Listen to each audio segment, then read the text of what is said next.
सुधा समाधान।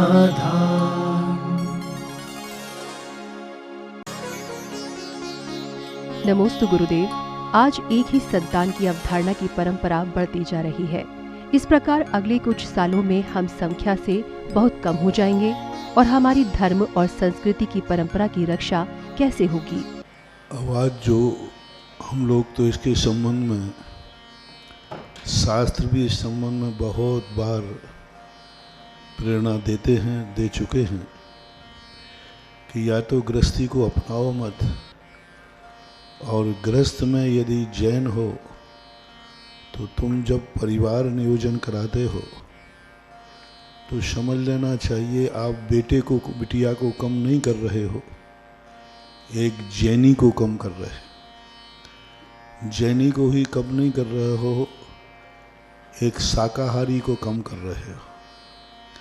शाकाहारी को ही कम नहीं कर रहे हो, एक नमोकार मंत्र पढ़ने वाले को कम कर रहे हो। नमोकार मंत्र पढ़ने वाले को ही कम नहीं कर रहे हो, एक आरिका और मुनिराज को कम कर रहे हो। एक भगवान के भक्त को कम कर रहे हो, एक भगवान के अभिषेक करने वाले को कम कर रहे हो। नियोजन वो कराएं जो पापी हों, नियोजन वो कराएं जिनके जीवन में ऐसे अनेक अनेक प्रकार के मांसाहार हो, इस प्रकार के हों। तो वो यदि नियोजन कराते हैं तो ठीक है कि ये जितनी कम संतान होगी उतने जीव कम मरेंगे। नियोजन वो कराएं जो अनेक प्रकार के ऐसे निकृष्ट कार्य करते हैं, चोर हैं, डाकू हैं, स्मगलर हैं, या आतंकवादी हैं, या कोई भी हो, जिनके जीवन, जिनके संतान बढ़ने से देश को, राष्ट्र को, समाज को और स्वयं ही उनका जीवन खतरे में होता है। लेकिन जैनी तो सब तरफ से राष्ट्र के लिए, देश के लिए, समाज के लिए, धर्म के लिए, इनको तो बल्कि शरण देना चाहिए। क्योंकि जितने तुम्हारी गोद में आएंगे, जितनी संतानें तुम्हारी गोद में आएंगी, बोलो वो शाकाहारी होंगी या मांसाहारी? यदि एक आई तो एक है, और 10 आई तो नहीं। 9 महाराज, एक तो शाकाहारी बनाएंगे और 9 मांसाहारी बनाएंगे, हो ही नहीं सकता। तो आप 10 शाकाहारी बनेंगे, 10 भगवान के भक्त बनेंगे, 10 नमोकार मंत्र बनेंगे, और उनमें से दीक्षा ले ली तो हारिका बनेगी, मुनि बनेंगे। तो इस प्रकार का सोच बढ़ना चाहिए। बल्कि दूसरे लोगों में, ऐसे कौमों में बढ़ रहा है, वो अपनी जनसंख्या बढ़ा रहे हैं विदेशियों में, और भारत की जनसंख्या, जो मूल भारतीय हैं, जिनसे भारत पर गर्व है, जिन पर भारतीय संस्कृति टिकी है, शाकाहारी हैं। तो ये एक बहुत बड़ी चिंता का विषय है। ये सबको सोचना चाहिए, इस दृष्टिकोण से सोचना चाहिए। ठीक है, तुम अपने दृष्टिकोण से मत सोचो, हो सकता है तुम्हें समस्या हो सकता है तुम परेशान हो सकता है तुम उनका लालन पालन नहीं कर पा रहे हो। लेकिन आप देखना कि कितनी बड़ा नुकसान एक जैनी रुकता है, एक जैनी के यहाँ संतान रुकती है। तो आज जो हमने आपको मोटिवेशन दिया, इस पर घर जाके विचार करना। एक जैन कुल में आने वाली संतान रुकती है तो कितना नुकसान है, और यदि वह आती है तो कितना फायदा है। आप लोगों को आपके माँ बाप रोक देते तो क्या आज तुम मुनि महाराज के सामने बैठे होते? क्या आज तुम पंचकल्याणक देख रहे होते, जिनेंद्र को पहचान रहे होते? पता नहीं कहाँ जन्म हो जाता। इसलिए इन सब बातें विचारनी हैं। प्रश्न अच्छा है, सोचना आपको है। मैं तो मात्र निर्देशन दे सकता हूँ, इसके हानि और लाभ बता सकता हूँ। नमोस्तु गुरुदेव। दूसरों पर पराधीन होना कितना सही और कितना गलत है? अपेक्षाकृत है। असमर्थ जो व्यक्ति है उसको दूसरे के अधीन होना ही चाहिए। क्योंकि यदि विकलांग व्यक्ति, फ्रैक्चर वाला व्यक्ति वॉकर का सहारा नहीं लेगा तो उठ नहीं पाएगा। वृद्ध आदमी लाठी का सहारा नहीं लेगा तो वो चल नहीं पाएगा, चलने का प्रयास करेगा तो गिर जाएगा। और जो समर्थवान है वो यदि सहारा लेता है तो वो हंसी का पात्र है। बड़ा आदमी, एक बच्चा, छोटा सा बच्चा उंगली पकड़ के चलता है, अब 20 साल का बालक जिसके पैर भी अच्छे हों वो भी उंगली पकड़ के चले तो ये उसकी बहुत बड़ा दोष है। असमर्थता जब अपन को महसूस हो कि इस कार्य में मैं असमर्थ हूँ तो फिर किसी का सहारा लेना ही चाहिए। और समर्थवान की अनुभूति हो कि मैं समर्थवान हूँ तो फिर सहारा लेने की जरूरत नहीं, इसलिए सापेक्ष होना चाहिए। नमोस्तु गुरुदेव। कहा गया है कि नरकों में कीड़ों से भरी नदियां होंगी, तो वो कीड़े कौन बनते हैं? नरकों में कोई जलकाय जीवों की नदियां नहीं होती हैं और नदी वहाँ होती नहीं है। नदी होती हैं न वनस्पति होते हैं, प्रत्येक वनस्पति ये वो नारकी ही दूसरे नारकी को दुख देने के लिए, प्रभावित करने के लिए, क्योंकि वहाँ इतनी गर्मी है, इतनी प्यास लगती है, तो वो ये कोई नारकी नदी बन जाता है और नदी में पानी का रूप धारण कर लेता है। तो वो नारकी गर्मी से दुखित होकर नदी में कूद पड़ता है। तो वही नारकी लोग जो दूसरे नारकी हैं वे कीड़े बन जाते हैं और उसी जल में उसको खाने लग जाते हैं। तो वो उनकी विक्रिया है, ना कि वहाँ कोई कीड़े होते, क्योंकि विकलत्रय जो होते हैं ये मध्यलोक में ही होते हैं। विकलत्रय ना तो अधोलोक में हैं और ना ऊपर स्वर्ग आदिक में हैं। मध्यलोक में पृथ्वी पर जो है वहाँ ही विकलत्रय होते हैं। कीड़े मकोड़े जो हैं ये पृथ्वी पर मध्यलोक में हैं, अधोलोक में नहीं होते। नमोस्तु गुरुदेव। आजकल बच्चों के माता पिता लौकिक पढ़ाई को तो बहुत महत्व देने लगे हैं, परंतु पाठशाला नहीं भेजते हैं। हम ऐसा क्या उपाय करें जिससे हमारी पाठशाला उन्नति की ओर बढ़े? नहीं भेजने के कई कारण हैं, मैंने जो खोजे हैं। पहला कारण है कि पाठशालाओं का जो उपयोगिता है वो व्यक्ति समझ नहीं रहा है कि पाठशाला का जीवन से कितना उपयोग है। वो समझ रहे हैं कि पाठशाला से कौन सा बेटा ऑफिसर बन जाएगा, कौन सा धन कमाएगा। कमाएगा तो नहीं, पाठशाला से कोई व्यक्ति धन कमाना तो नहीं सीख सकता। धन तो कमाएगा लौकिक स्कूल की पढ़ाई से, लेकिन धन कैसे कमाना है यह सीखेगा पाठशाला से। कमाना सिखाता है स्कूल और गमाना सिखाती है पाठशाला। क्योंकि कमा तो लिया आपने और कमाने के बाद आप पर संस्कार नहीं है तो आप शराब पिएंगे, जुआ खेलेंगे, ऐसो आराम में खर्च करेंगे। और यदि पाठशाला गए हैं तो पाठशाला में व्यसनों से मुक्ति सिखाई जाएगी। इसलिए कमाई कैसी करना है ये लौकिक स्कूलों में पढ़ो, वहाँ से कमाना सीखो, मेरा आशीर्वाद है। लेकिन धन आने के बाद उसका उपयोग कैसा करना है ये पाठशाला से सीखो, इसका डबल आशीर्वाद है। नमोस्तु महाराज जी, नमोस्तु जी, नमोस्तु। क्योंकि व्यक्ति कमाने में पाप ज़्यादा नहीं करता, पाप गमाने में होता है। कमाने में ज़्यादा पाप नहीं होता। जैनी लोग खास तौर से कमाने में कोई ज़्यादा पाप नहीं करते, कमाते, लेकिन गमाने में कोई शराब पी लेगा, कोई जुआ खेल लेगा, कोई गलत कार्य कर लेगा। तो कमाना महत्वपूर्ण, कमाने को इतनी सावधानी रखने की ज़रूरत नहीं है।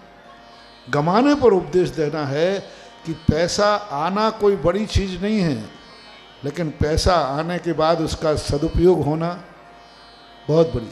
मनुष्य पर्याय मिलना इतना कठिन नहीं है, लेकिन मनुष्य पर्याय का सही उपयोग होना कठिन है। धन तो आता है, आएगा, बहुत पैसे वाले दुनिया में। नमोस्तु गुरुदेव। पंच कल्याणक में विधि नायक प्रतिमा के पुण्यार्चक बनने का क्या कोई विशेष फल होता है? देखो, विधि नायक तो विधि नायक ही होते हैं।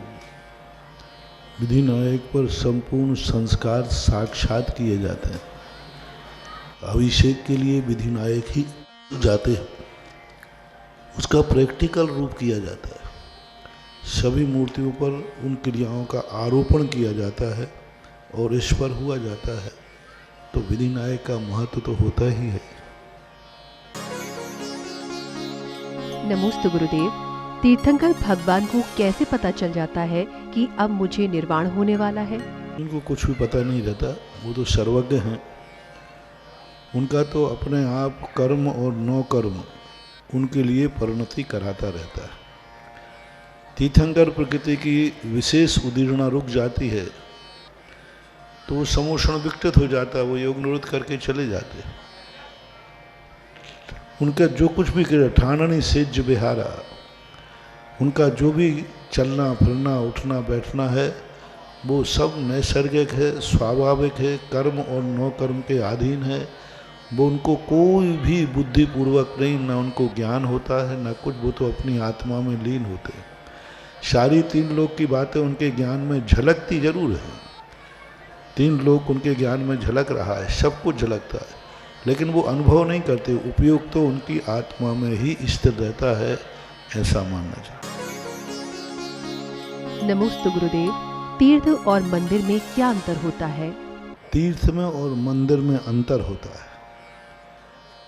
मंदिर अलग चीज़ है, तीर्थ अलग चीज़ है। वो तीर्थ की स्थापना हुई है और ये मंदिर की स्थापना हो रही है, तो मंदिर को तीर्थ मत बनाओ, क्योंकि चारों तरफ अलग रूप है इसका। उनके पास बहुत बड़ा मैदान है। एक मैदान में जब अनेक मंदिर होते हैं, धर्मशालाएं होती हैं, संतशालाएं होती हैं और प्रांगण एक होता है, उसको बोलते हैं तीर्थ। और जहाँ मंदिर ही है और मंदिर भी इतना कंजेस्टेड है कि उसके चारों तरफ खिड़की निकालने में भी सोचना पड़ता है, उसको मंदिर बोलते हैं। इसलिए मंदिर का जो नाम चल रहा है भगवान के नाम से, उसी के लिए मेरा आशीर्वाद है। नमोस्तु गुरुदेव। गुरुदेव, मुक्ति कब और कैसे मिलती है? और उसके स्वरूप को समझना अलग चीज है। व्यक्ति सब कुछ देख रहा है, सब कुछ जान रहा है, लेकिन उसका स्वरूप नहीं समझ रहा। स्वरूप का अर्थ होता है उसकी तत्कालिक क्रिया। ये घड़ी है, इस घड़ी को सब लोग जानते हैं कि ये घड़ी है, लेकिन इस घड़ी का स्वरूप क्या है? घड़ी के पहले यह मटेरियल क्या था, आज वर्तमान में क्या है और भविष्य इसका क्या है? तीनों काल का इसका स्वरूप चलना। क्या कल भी यह घड़ी थी बनने के पहले? नहीं थी। क्या थी? जो चीज आप बताओगे उसके पहले क्या थी? इसका मूल स्वरूप क्या है? ये तो घड़ी तो आज हमने बनाई है, बनाने के पहले चलते जाएंगे तो हम मूल स्वरूप पर पहुंच जाएंगे। भविष्य इसका क्या है? इसका क्या क्या बन सकता है भविष्य में, क्या अंत क्या होगा, वो जानना। अब इसमें अंतर है। कोई कहता है कि ये घड़ी कुछ नहीं थी, ये तो सब देखने में आ रही है, माया है। तो इस प्रकार के स्वरूप में अंतर है। हम भगवान को तो पाया, लेकिन भगवान का स्वरूप नहीं समझा। सच्चे भगवान को पाया, लेकिन सच्चे भगवान का स्वरूप क्या है? भगवान मिले हैं तो उनका उपयोग क्या करना, भगवान से हमें क्या लाभ है, क्या हानि है, और भगवान के दर्शन क्यों करना। दर्शन तो सब करते हैं, लेकिन भगवान के दर्शन का स्वरूप क्या है, विधि क्या है? बस यही तो सबसे बड़ी भूल पड़ी रहती। तो हम भगवान के पास गए, लेकिन भगवान का स्वरूप नहीं समझा। भगवान के लिए स्वरूप का अर्थ होता है भगवान की अर्थ क्रिया क्या, क्यों भगवान के पास जाना, क्या लाभ है, क्या हानि है। इन सारी बातों के ऊपर जब हमारा सिद्धांत जमता है, तब हम सत्य को प्राप्त कर पाते हैं, अनुभव कर पाते हैं। नमोस्तु गुरुदेव। पितृदोष क्या है? ये दोष यही है, कुलाचार का पालन नहीं करना। आपके पूर्वज जिस भावना से आपको जन्म दिया, आपके पूर्वजों ने जिस पालन से आपको संस्कार दिए, आपके पूर्वजों ने जिस उद्देश्य से आपका पालन किया, उस उद्देश्य की पूर्ति नहीं करना ही सबसे बड़ा पितृदोष है, और उसकी पूर्ति कर देना ही पुत्री दोष का निवारण है। नमोस्तु गुरुदेव। नमोकार मंत्र का छंद क्या है? नमोकार मंत्र एक छंद्र मंत्र है, आर्या छंद बोलते हैं। तो आर्या छंद के लिए जिस प्रकार से गा करके बोला जाता है, वैसे ही इस मंत्र को स्वीकार किया है। पूज्यवर वीरसेन स्वामी महाराज ने पुष्पदंत भूत बली महाराज ने षटखंड नागम के मंगलाचरण में इसको आर्या छंद के रूप में ही लिखा है। ये 2 लाइनों में लिखा जाता है। प्रथम लाइन होती है, प्रथम 4 चरण है इसमें।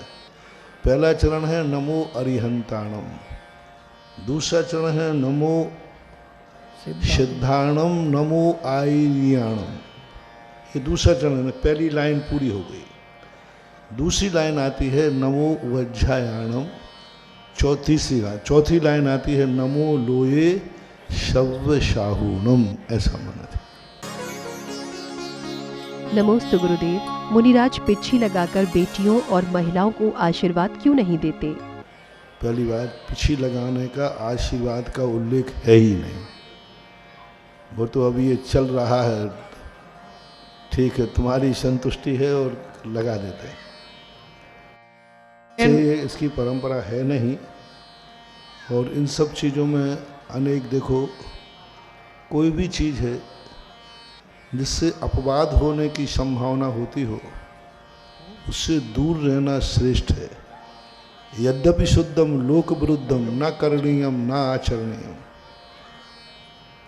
कोई लोक विरुद्ध का कार्य है, और लोक विरुद्ध कार्य में हम जितने दूर रहेंगे उतने ही सुरक्षित हैं। तो ये सब अपवाद के कारण है। इनमें कानून मत बनाओ, नियम मत बनाओ, बट परंतु तो क्यों मत करो। इतने ही समझो कि स्त्रियों का पुरुषों के साथ त्यागी वृत्तियों की जितनी दूरी बनी रहेगी, उतनी पवित्रता और निरपवाद बना रहेगा। हम कितने पास आ सकते महाराज, कितने पास, अरे जितने दूर हो सकते उतने दूर रहो, क्योंकि उसमें अपवाद होने की गुंजाइशें ज़्यादा हैं। इसलिए इन सब चीज़ों पर ऊपर नैतिकता के नाते हमें विचार करना चाहिए। इसमें मान अपमान आदि की कोई विवक्षा नहीं है, और इनमें सबसे बड़ी चीज़ होती है विवेक। अब क्यों नहीं लगा सकते? तो फिर कल के दिन ये भी पूछ लो, महाराज पुरुष भैया वृत्ति करते तो महिलाएं क्यों नहीं कर सकती? जब आहार दे सकती हैं तो फिर देखो, फिर इन कुतर्कों के उत्तर फिर कुतर्कों ही से दिए जाएंगे। सुधा समाधान